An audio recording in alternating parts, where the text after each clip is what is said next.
हुए पेपर और बढ़ती हुई समस्याओं को देखकर मैंने एक ठान लिया, आपके लिए जिद है आपके लिए। अगर ये आप फॉलो कर लेते, मेरी ये पांच टिप्स आप फॉलो कर लेंगे तो आपको बोर्ड एग्जाम में लास्ट 30 डेज में आपको 90% प्लस मार्क्स लाने का मौका मिल सकता है। देखिए, कोई अदर चीज नहीं है। अब आपको केवल अंतिम वार करना है 30 दिनों के लिए। 30 दिन अगर लगातार आप मेरे इस ट्रिक को फॉलो करते गए, इस मेरी जो मैं आपको बताऊंगा, टिप्स बताऊंगा, उसको फॉलो कर लिए तो आप बोर्ड एग्जाम क्लास 10th में टॉप बंद कर जाएंगे, टॉपर हो जाएंगे।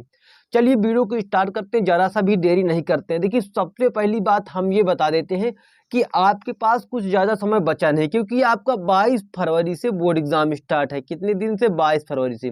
तो 22 फरवरी 2024 को आपका बोर्ड एग्जाम में हिंदी का पेपर होने वाला है, सबसे पहला सामान्य हिंदी का।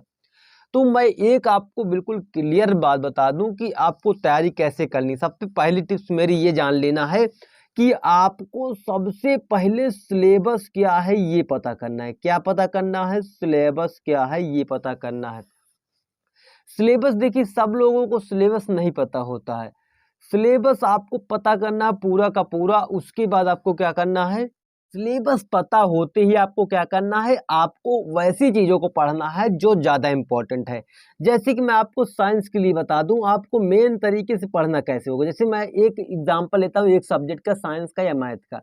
यदि आप फिजिक्स में थोड़ा सा भी शुरुआत करते हैं तो आप फंस जाएंगे। पर मेरी ये बात मान लीजिए, आप केमिस्ट्री को सबसे पहले टारगेट कीजिए। केमिस्ट्री में आपको क्या होगा? बिल्कुल आसान आसान क्वेश्चन पूछे जाते हैं केमिस्ट्री से, और फिजिक्स से भी बिल्कुल आसान पूछे जाते हैं। मैं आपको न्यूमेरिकल करवा दूंगा, न्यूमेरिकल की कोई दिक्कत नहीं है।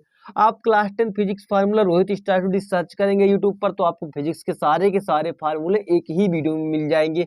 और दूसरी बात बता दूं आपके लिए, जो बायोलॉजी होगा उसमें केवल और केवल आपको लिखने का तरीका आना चाहिए और आप बायोलॉजी में अच्छे अंक प्राप्त कर सकेंगे।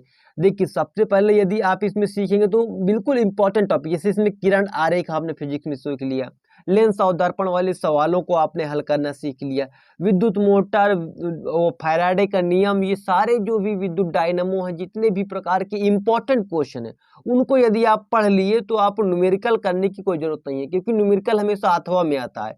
एक दो न्यूमेरिकल आएंगे आपके बहुविकल्पी प्रश्नों में, तो उनको आप खुद ही सामना कर लेंगे, क्योंकि बिल्कुल ही आसान क्वेश्चन होते हैं।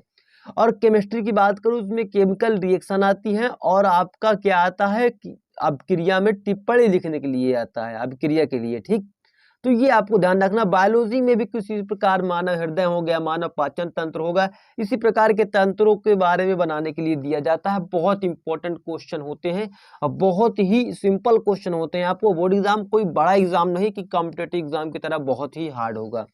और सिलेबस पता करने के बाद आपको केवल इंपॉर्टेंट क्वेश्चनों को ध्यान देना है। किन क्वेश्चनों को? इंपॉर्टेंट क्वेश्चन को आपको ध्यान देना है। इंपॉर्टेंट क्वेश्चन के अब अलावा और आप कुछ नहीं देखेंगे। ठीक, इंपॉर्टेंट क्वेश्चन के अलावा और कुछ नहीं देखेंगे, क्योंकि इंपॉर्टेंट क्वेश्चन से ही आपका सिलेक्शन होने वाला है। यहाँ पर 30 मतलब 30 दिनों में, केवल आपको 30 दिनों में 90% मार्क्स चाहिए, तो आपको इंपॉर्टेंट क्वेश्चन ही देखने पड़ेंगे, क्योंकि आपके पास उतना समय नहीं है कि आप क्या करेंगे। उसके बाद आपको जो भी चीज़ है, कॉपी को लिखने का तरीका आना चाहिए। क्या चीज़ लिखने के लिए? कॉपी को लिखने का तरीका आपको आना चाहिए, लिखने का तरीका। ये तरीका आपके लिए वीडियो में एक प्रोवाइड कर दूंगा, ताकि आपको ये तरीका हो जाए, क्योंकि मैं बहुत सारे क्वेश्चनों को आप ऐसे करके लिख सकते हैं। लिख देंगे तो आपको, जैसे कि बोर्ड एग्जाम ना, तो आपको ऐसे कॉपी चेक करता चलता जाता है, नंबर देता जाता है, चेक करता जाता है। तो बहुविकल्पी क्वेश्चन तो आपको सही होने चाहिए थे, पर आपके लघु उत्तरीय या दीर्घ उत्तरीय क्वेश्चन जो होते हैं, उनमें आप बनाकर भी लिखेंगे तो आपको मार्क्स मिलेंगे। तो लिखने का तरीका आपको आना चाहिए। हैंड राइटिंग को आपने इंप्रूव करना चाहिए। किसको? हैंड राइटिंग को। अब आपको पढ़ने का कितना समय दिया जाएगा ये आपको ध्यान रखना। पढ़ने के लिए कितना समय? पढ़ने के लिए मैं स्पेशल तरीका बता रहा हूँ जो आपका वीक है। जैसे कि आपको देख लीजिए मैथ, मैथ को आपको प्रॉपरली किसी भी प्रकार से, चाहे आप इसको वीक हो चाहे ना वीक हो, इसको आपको 2 घंटे से कम देना ही नहीं। डेली का बता रहा हूँ, डेली का, डेली 2 घंटे। क्योंकि बात ये होती है ना, जिनकी संडे के, जो पूरा सप्ताह कुछ काम नहीं करते, वो भी संडे वाले दिन छुट्टी चाहते हैं और काम कुछ नहीं कर रहे थे इससे पहले सप्ताह में।